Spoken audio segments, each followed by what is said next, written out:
જય શ્રી કૃષ્ણ ફ્રેન્ડ્સ, કેમ છો? આજના નવા વિડીયોમાં તમારું બધાનું સ્વાગત છે અને આશા કરું છું કે તમે લોકો મજામાં જ હશો. તો ફ્રેન્ડ્સ, સવારના 9 વાગ્યાનો ટાઈમ થયો છે. ઘણા ઝીણા મોટા કામ થઈ ગયા છે, પણ હજી ઘણા બધા કામ બાકી છે, કારણ કે આપણે હાઉસવાઈફને કામની કોઈ લિમિટ જ ના હોય. તો સવારના 9 વાગ્યાનો ટાઈમ થયો છે અને અત્યારે હું બ્રેકફાસ્ટમાં બનાવવાની છું પાસ્તા. છોકરાઓને પાસ્તા ખાવા છે, તો ચલો પહેલા આપણે બનાવીએ પાસ્તા, પછી આગળ કામ વધારીએ. તો ચલો. પાસ્તા એક ઇટાલિયન ડિશ છે અને ઇટલીમાં જે રીતે પાસ્તા બને છે તેના કરતાં ઇન્ડિયામાં એકદમ અલગ રીતે જ આપણે પાસ્તા બનાવીએ છીએ. ઇન્ડિયન પાસ્તા વધારે સ્પાઇસી અને મસાલેદાર હોય છે, કારણ કે આપણે ઇન્ડિયન મસાલેદાર અને સ્પાઇસી ખાવાના શોખીન છે. તો સિમ્પલ ડિશને પણ આપણે મસાલેદાર બનાવીને જ ખાઈએ છીએ. તો ફ્રેન્ડ, પાસ્તા આજકાલ છોકરાઓની ફેવરિટ ડિશ છે, એટલે હરેક ઘરમાં પાસ્તા બનતા જ હોય છે. તો ચલો, આજે હું તમારી સાથે પાસ્તાની મારી રેસીપી શેર કરીશ. બહુ જ સિમ્પલ રીતે બનાવવાની છું. સૌથી પહેલાં તો અહીંયા હું પાસ્તાને બોઇલ કરી લઈશ. બોઇલ કરવામાં તેલ અને નમક નાખવાની જરૂર નથી. જો તમે તરત જ પાસ્તા બનાવવાના હોય, અગર તમે થોડી વાર રહીને પાસ્તા બનાવવાના હોય તો પાસ્તા એકબીજા સાથે સ્ટીક ન થાય, તો તેના માટે તેલ નાખવું જરૂરી છે. તો અહીંયા હું ખાલી સાદા પાણીમાં જ પાસ્તાને બોઇલ કરું છું. મીડિયમ ગેસ રાખેલો છે, એટલે 5 જ મિનિટ જેટલો ટાઈમ લાગશે પાસ્તાને બોઇલ થતાં. તો જો અહીંયા પાસ્તાને નાઇફથી ચેક કરવાના છે, ઇઝીલી તૂટી જાય તો પાસ્તા બોઇલ થઈ ગયા છે. હવે તેને ગાળી લેવાના છે અને પછી એના ઉપર ઠંડુ પાણી નાખી દેવાનું છે, કારણ કે ઘણી વખત ગરમ હોવાને કારણે પણ પાસ્તા ઓવરકુક થઈ જતા હોય છે. આમ તો જ્યારે છોકરાઓ નાના હતા ત્યારે હું પાસ્તા મેગી બધું ઓવરકુક કરીને જ દેતી હતી, કારણ કે એનાથી પેટમાં ન દુખે. ગમે તેમ તો છે તો મેંદો જ નહીં, પણ હવે છોકરાઓ મોટા થઈ ગયા છે એટલે એવા સ્ટીકી પાસ્તા ને મેગી એ લોકોને નથી, એટલે ધ્યાન રાખવું પડે છે કે ઓવરકુક ના થઈ જાય. પછી અહીંયા કડાઈમાં મેં 1 મોટી ચમચી તેલ લીધું છે. તેલ ગરમ થાય પછી તેમાં બારીક સુધારેલી ડુંગળી અને ટમેટા નાખી દીધા છે. આમાં તમે કેપ્સિકમ પણ નાખી શકો છો, પણ મારા છોકરાઓને કેપ્સિકમ નથી ભાવતા, એટલે મેં અહીંયા ડુંગળી ટમેટા જ લીધા છે. હવે તેમાં 4 થી 5 કળી લસણ બારીક કાપીને નાખવાનું છે અને પછી એમાં આદુ મરચાંની પેસ્ટ નાખવાની છે. જો તમારી પાસે પેસ્ટ ન હોય તો આદુ મરચાંને પણ આવી રીતે લસણની જેમ બારીક કાપીને નાખી શકો છો. અને પછી ટમેટા સોફ્ટ થાય ત્યાં સુધી આપણે આને સોટે કરવાનું છે અને બસ ગેસની ફ્લેમ સ્લો રાખવાની છે. તો friend, pasta red sauce pasta, white sauce pasta, mayonnaise pasta બહુ જ અલગ અલગ રીત હોય છે, પણ અહીંયા હું બહુ સિમ્પલ રીતે પાસ્તા બનાવું છું અને આમાં મેં નાખેલો છે પાસ્તાનો મસાલો, જે રેડીમેડ મળે છે તે. એટલે પછી આમાં વધારે મસાલા કરવાની જરૂર નહીં પડે. પછી થોડો ચીલી ફ્લેક્સ નાખેલા છે, થોડા ગ્રીન હર્બ્સ આવે છે તે નાખેલા છે, જે આપણે પિઝા ટોપિંગમાં નાખીએ છીએ તે. અને પછી મરીનો પાવડર હોય તો તમે મરીનો પાવડર પણ નાખી શકો છો, પણ મારી પાસે ખાલી થઈ ગયો છે. અને પછી ગ્રીન ચીલી સોસ નાખેલો છે અને થોડું સોયા સોસ નાખવાનો છે. સોયા સોસ વધારે નથી નાખવાનો, અધરવાઇઝ વધારે ખાટા થઈ જશે. અને બસ પછી થોડી વાર બધું મિક્સ કરવાનું છે. ટમેટા ઓલમોસ્ટ સોફ્ટ થઈ ગયા છે અને હવે તેમાં ચીઝ નાખશું. ચીઝ જરૂરી છે, ચીઝથી બહુ સરસ ટેસ્ટ આવે છે. તો અહીંયા મેં 2 ક્યુબ ચીઝના લીધા છે અને તેને ગ્રેટ કરી દીધું છે. અને પછી બસ બધું મિક્સ કરી દેવાનું છે અને પછી સ્વાદ અનુસાર નમક નાખવાનું છે. નમક નાખવા ટાઈમે ધ્યાન રાખવાનું છે, કારણ કે ચીઝમાં પણ નમક હોય છે, તો વધારે ખારા ન થઈ જાય તેના માટે ધ્યાનથી નમક નાખવાનું છે. અને બસ પછી હવે તેમાં નાખી દઈશું પાસ્તા. વહેલી સવારે સ્કૂલ માટે ટિફિનમાં દેવા માટે પાસ્તાને તમે આગલે દિવસે બોઇલ કરીને પણ રાખી શકો છો, પણ બોઇલ થઈ જાય પછી તેમાં ઓઇલવાળો હાથ ફેરી દેવાનો છે, એટલે તે એકબીજા સાથે સ્ટીક ન થાય. તો અહીંયા પાસ્તાને મસાલા સાથે સરસ રીતે મિક્સ કરવાના છે. પાસ્તા થોડા સ્વીટ ભાવે છે, તો એમાં થોડો હું ટોમેટો કેચઅપ નાખીશ. કમ્પલસરી નથી, જો તમને સ્વીટ ન ભાવતું હોય તો તમે સ્કીપ કરી શકો છો. તો ફ્રેન્ડ, બસ અહીંયા બધું મિક્સ કરવાનું છે અને પાસ્તા તૈયાર છે. હવે બંને છોકરાઓ માટે પ્લેટમાં સર્વ કરી દઈશ, કારણ કે પાસ્તા ગરમ ગરમ જ ભાવે છે. અને ફ્રેન્ડ, આજે મારા હસબન્ડનો ફાસ્ટ છે. તો આપણા ઇન્ડિયામાં કેવું હોય છે કે એક બીમાર પડે તો બધા ખીચડી ખાય ને, એવી જ રીતે એકને ફાસ્ટ હોય તો બધા ફાસ્ટનું જ ખાય. તો આજે બપોરે બનવાની છે સૂકી ભાજી અને સાથે અમારા માટે બનવાના છે થેપલા. તો ફ્રેન્ડ, પહેલાં તો ઘઉં દળીશ, પણ એની પહેલાં તો મેં બંને દૂધ ગરમ કરી દીધા છે અને પ્લસ બટેટાને પણ બાફી લીધા છે. 11 વાગ્યા સુધી મેં માસીની રાહ જોઈ, પણ માસી આવ્યા નહીં, તો કિચનમાં ઝાડુ નીકાળીને મેં ઘંટી ચાલુ કરી દઈશ.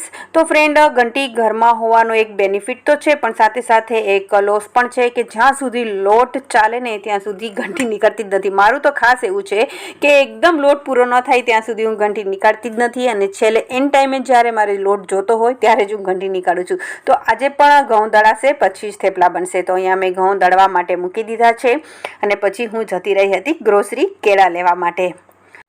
તો ફ્રેન્ડ, અહીંયા અમારી ટાઉનશીપમાં ઘંટી નથી, એટલે હું જ્યારે અહીંયા રહેવા આવી ત્યારે સૌથી પહેલાં મેં ઘંટી જ વસાવી હતી. યા ફિર બીજો ઓપ્શન છે કે તમે રેડીમેડ લોટ આવે છે તે ખાવ, યા ફિર આજુબાજુના ગામડાઓમાં દળાવા જાઓ. તો થોડા દિવસ પહેલાં મને એક કોમેન્ટ આવી હતી કે તમે ક્યાં રહ્યો છો? તો ફ્રેન્ડ, હું બિરલા કોપર ટાઉનશીપમાં રહું છું, જે સિટીથી 45 થી 50 કિલોમીટર દૂર છે. હા, અહીંયા ટાઉનશીપમાં એક બધી શોપ છે, જેમ કે એક વાળંદની શોપ છે, એક ગ્રોસરી છે, એક વેજીટેબલની છે, એક કોલ્ડ ડ્રિંક્સ ને આઈસ્ક્રીમની છે, એક આયરનવાળાની શોપ છે, ગિફ્ટ શોપ છે. પણ તમારે વધારે ક્વોન્ટિટીમાં લેવું હોય તો સિટીમાં જવું પડે. અને હું અહીંયા લાસ્ટ 25 વર્ષથી રહું છું, એટલે હવે મને હેબિટ પડી ગઈ છે બધી વસ્તુઓને સ્ટોર કરવાની. તમે મારા વિડીયોમાં જોતા જ હશો.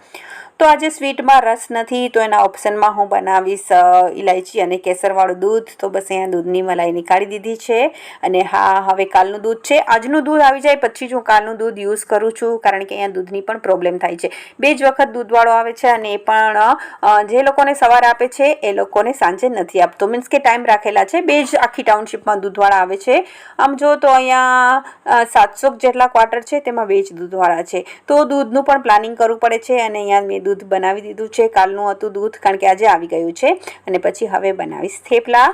તો હસબન્ડ માટે ફરાળી ચેવડો પણ લાવી છું, એટલે વેફર ફ્રાય નહીં કરું. અધરવાઇઝ મારા હસબન્ડ ફાસ્ટ વધારે રહે છે, એટલે હું ફરાળી વેફર ને બધું બનાવીને રાખું છું. કારણ કે ઘણી વખત અહીંયા ફરાળી ચેવડો પણ મળે ના મળે એવું, કારણ કે અહીંયા માલનો સ્ટોક હોય એ પ્રમાણે બધી વસ્તુઓ મળતી હોય છે. તો ચલો, રસોઈ થઈ ગઈ છે. સૌથી પહેલાં ભગવાનની થાળી બનાવી લઈએ.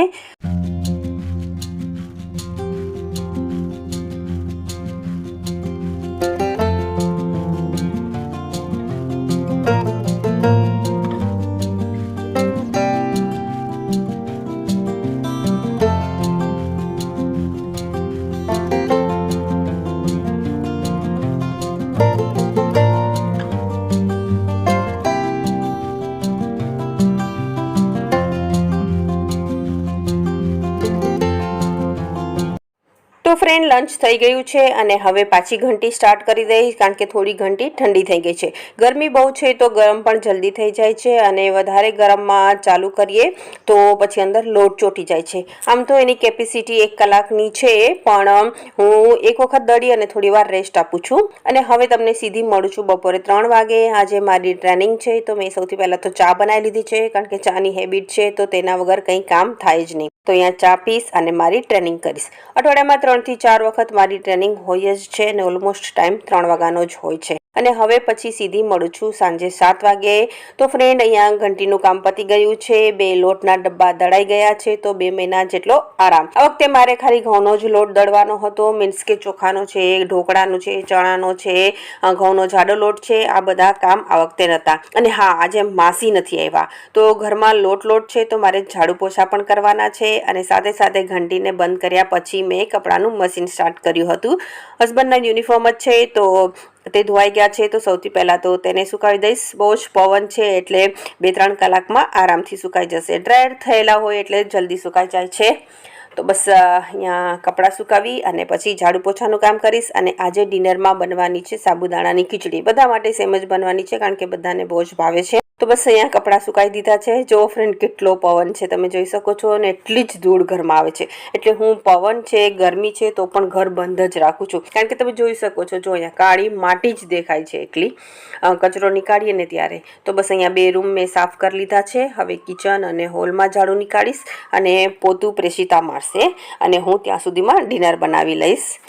આજે તો ઘંટીને લીધે કિચન અને હોલમાં કાળી માટીની સાથે લોટ પણ છે, એટલે મેં છોકરાઓને ત્યાં 2 રૂમમાં બેસાડી દીધા છે, અને હસબન્ડને પણ ઉપર પગ લઈને બેસાડી દીધા છે કે હવે તમે થોડી વાર વચ્ચે આવતા નહીં, કારણ કે પછી એક રૂમમાંથી બીજા રૂમમાં પગમાં ચોટીને લોટ અને માટી ઇઝીલી જાય છે. અને સાથે સાથે કીડીઓનો પણ ત્રાસ છે, એટલે ઘર ક્લીન કરવું જરૂરી છે. તો બસ અહીંયા પ્રેષિતા પોતું મારે છે, અને હું હવે આ 1 લોટનો ડબ્બો જે પહેલાં દળેલો હતો તે ઠંડો થઈ ગયો છે, તો તેને તેની જગ્યાએ મૂકી દઈશ. અને હવે બનાવીશ ડિનર. તો જો ફ્રેન્ડ, કિચન પણ મારે 1-2 દિવસમાં સાફ કરવાનું છે, કારણ કે ઘંટી નીકાળું પછી કિચનની આવી હાલત હોય છે, બધી જગ્યાએ લોટ છે. તો બસ અહીંયા મેં રસોઈ સ્ટાર્ટ કરી દીધી છે. સૌથી પહેલાં તો બટેટા વઘારી દઈશ. આજે સાબુદાણાની ખીચડી બનવાની છે, બધા માટે સેમ જ બનવાની છે, એટલે અહીંયા મેં બપોરે સાબુદાણા પલાળી દીધા હતા અને અત્યારે હમણાં બટેટા વઘારીશ અને સાથે સિંગદાણા ફટાફટથી પીસી લઈશ, એટલે ખીચડી બની જશે. અને અમને લોકોની ખીચડી સાથે કેળાનું જ્યુસ વધારે ભાવે છે સ્વીટમાં, એટલે સવારે કેળા લાવી છું તો સાથે સાથે તેનું જ્યુસ બનાવી દઈશ તો ડિનર થઈ જશે. તો જ્યારે પણ હસબન્ડને કંઈ બી ફાસ્ટ હોય છે અને સાબુદાણાની ખીચડી બને છે તો અમારા માટે પણ બધાનું સેમ ડિનર બને છે, કારણ કે બધાને બહુ જ ભાવે છે.